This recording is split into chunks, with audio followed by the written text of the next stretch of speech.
Welcome to the Barker Podcast Collection.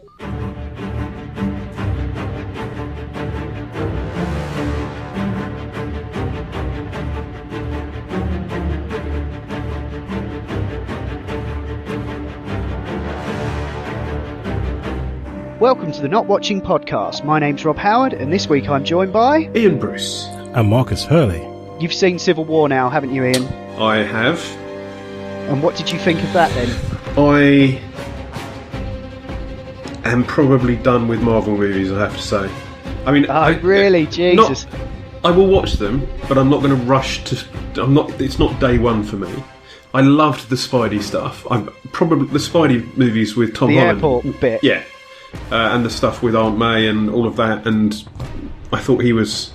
I think he's going to be great for Spider-Man, but I'm just a bit bored of the other characters. I find them to be a little Marvel-y. What, like Stark and Captain America? Yeah, Tony Stark, really for example, anymore. I find him a little bit... well, I mean, they're just... I find them very two-dimensional. And... Yeah. I'm starting to look at it and go, well, if he was a superhero, that is ridiculous. And not the power stuff. It opens with a thing in another country where Cap and Black Widow, and they're all trying to do this drugs thing, and they're protecting, and whoa, yeah, we save people. And they're obviously undercover, and he's in a room in his fucking Captain America garb with his shield on his back. Like he's going to pop out and kind of blend in and stuff. And I just thought... Well, I can imagine the people down in the street with their hoods and stuff, but you're dressed... You might as well be dressed as the Hulk when he's hulked out. For how... and did you sneak in that room and hope nobody was going to see you? I think I'm just... That's where I am with the Marvel stuff. It's not... It's a bit too popcorn, especially after Batman v Superman and the promise of Wonder Woman and Justice League. I think it's all a bit too... Yeah, let's just make it a good PG with a couple of shits, and that'll be it. And that's fine. I'm not dismissing... There's a lot of good stuff in there. And Elizabeth Olsen, of course. That's a bit sexist, but I do love her character. Her character I love. I liked her interaction with... Vision. Yeah. I thought all that stuff was great. Yeah. See where I'm coming from with the Marvel stuff, and it maybe helps a bit that I went back and I rewatched them all recently. That was a fucking marathon. I think the thing I have is that it's like Marvel are now at the point where you can check in with these characters like you're watching season 2 or season 5 in this case of a show, and you kind of know where everyone is. They don't really they introduce new characters like Black Panther and Spider-Man, and I like the way you kind of know where they've all come from, and there's none of that origin bullshit, and you can just roll into it, you know. And I know they kind of did that in Batman v Superman, but I just thought that the story, I just thought that it was a lot more fun than Batman v Superman. I think that's what I mean. I thought it was great fun. I'm just saying it wasn't for me. Having seen Batman vs Superman, I want something that's a little bit just kind of fun in the last third, with some reasonable character stuff along the way. You mentioned Black Panther. I would prefer to. I know nothing about this character. I know nothing about Vision and a number of the others as well. But I would prefer to have a bit more of his origin, apart from this thing gives me powers. It's been giving lots of people powers for a long time. Well, okay. I think we're going to get that in his film. And I think we are as well, and I think that's my problem with this. There's too many people in this. There are more superheroes than I think have ever been on the screen at any time. And for me, that diminishes their superhero-ness. I think you might want to skip out of Infinity War. Yeah, I probably will. But for me, Civil War, the graphic novel / comic book, it's chuffing amazing. But I think I would have preferred it to be Civil War and not kind of thrown in to be a Cap America thing. Yeah. So I think it could have stood on its own, and I don't think we need to be easing new superheroes in case people go, oh no, I don't know who he is, I don't understand this Marvel stuff. I think they were just trying to approximate what the comic has. The comic's got even more. Yeah, I mean the comic. There's probably not enough people to cast to fill the characters that appear in the comic, but it just. Well, they don't own the licenses for half of them either. So. But what do they call them? They keep calling them that in this. Inhumans. No, it's not metahumans. That's a Flash thing. Enhanced. Yeah. Is it enhanced? Right. Yeah. Or the gifted as well. Yeah. And stuff. But I don't know. They tend to skirt around that. One of the good things, just to end on a high note, was I thought the airport stuff was the end of the movie, probably because of the way people have been raving about it and stuff. So I was quite glad that was the airport spoiler. All of the airport stuff happens in about it's kind of the middle of the movie. Yeah. And then it's the end of Act 2. Yeah. So you've really, and then there's more stuff happening.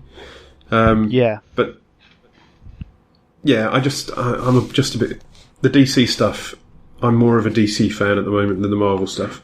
Until the Spidey stuff comes out, and then I'll probably, hopefully enjoy that. What about Doctor Strange? No, that's all a bit too Inception. Magic user for me. Not interested in Mage.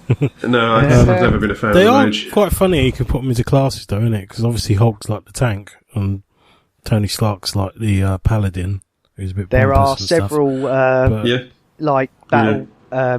action RPGs that I think use that as a template. I know what you mean, Ian, about the characters, because I was a little surprised at how. Because it seemed like through the first two Captain America films that Captain America, what's his name? Bloody hell, what's his actual name? Forgotten now. But he was kind of evolving a little bit, and after the Winter Soldier, Steve Rogers, isn't it? Steve Rogers, that's it. Yeah, he was actually changing as a character, whereas he was just a soldier doing this, doing that. He was questioning it, and the whole thing with S.H.I.E.L.D. and secrets and all that. Yeah. He kind of brought his old 1940s sort of sensibilities and things to, whereas this, he just felt like he was being stubborn.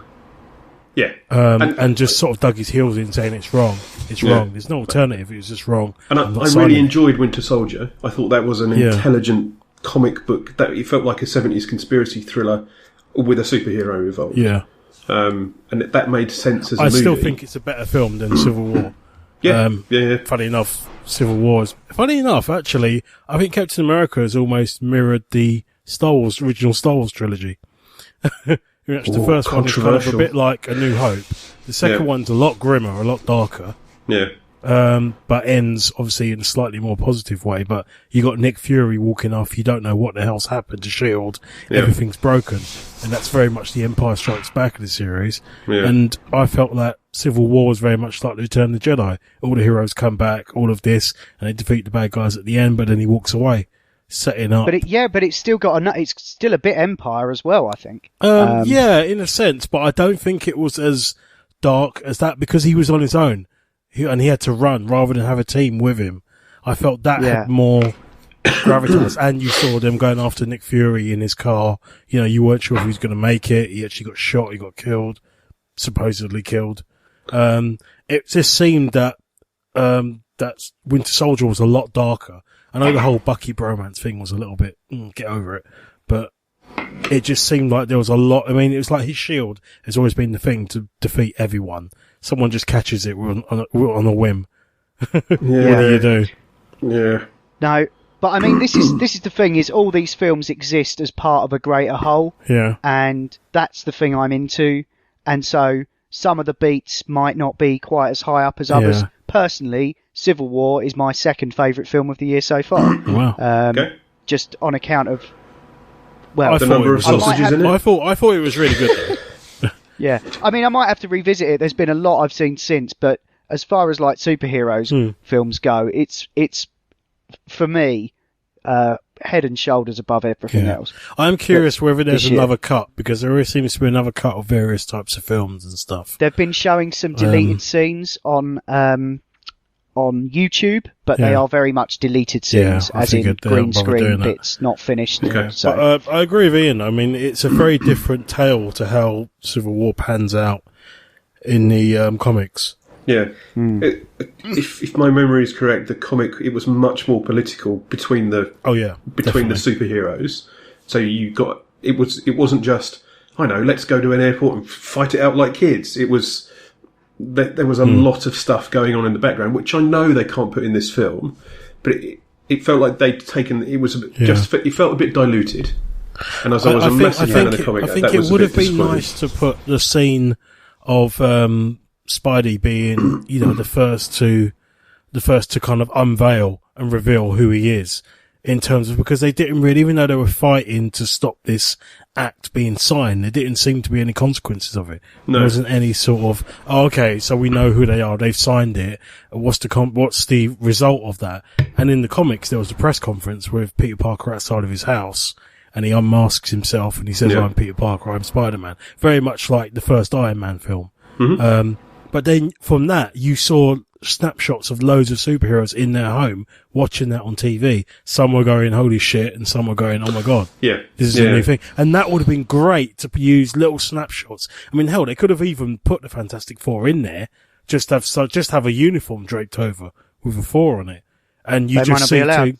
I know, but even if you don't mention them by name or whatever, well, I mean, they would have been or any characters, they could have put loads of people in and done a kind of, a shot of people either walking by, seeing this on the TV. Or even, you could even do a shadow of the Fantastic Four and people would know who it was. So just like, the rocky outline of Ben Grimm. Yeah. I think they're just really precious about their characters, and they don't want to shoot. They're not going to put any. They don't want to put any greater context behind it. I think that's a choice. I know what you mean. Yeah. I suppose for them, they were looking to finish off that Captain America trilogy as well. And if they don't put extra characters in, then there's more characters to monetize with their movies later, and that's fine. It's they're a commercial entity.